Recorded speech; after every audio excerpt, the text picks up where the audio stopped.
দিতে আসে। মাসের শুরুতে হিসেব করি, কিন্তু হিসেব শেষ হওয়ার আগেই আবার নতুন করে শুরু হয়ে যায়। ম্যাজিক, তাই না? নিজের জন্য কিছু কিনতে গেলে মনে পড়ে যায় বাবার পুরনো ছেঁড়া জুতোটা এখনো ছিঁড়ে পড়ে আছে।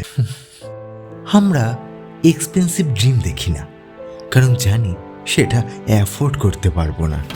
ও কিন্তু দায়িত্ব, সেটা সবসময় প্রিমিয়াম ভার্সনেই থাকে। আসল কথা কি জানো তো, আমরা হারতে ভয় পাই না, আমরা ভয় পাই বাড়ি ফিরে এটা বলতে যে আজও কিছু করতে পারলাম না। মধ্যবিত্ত, স্বপ্ন দেখার আগেই দায়িত্ব গুনে নিতে হয়।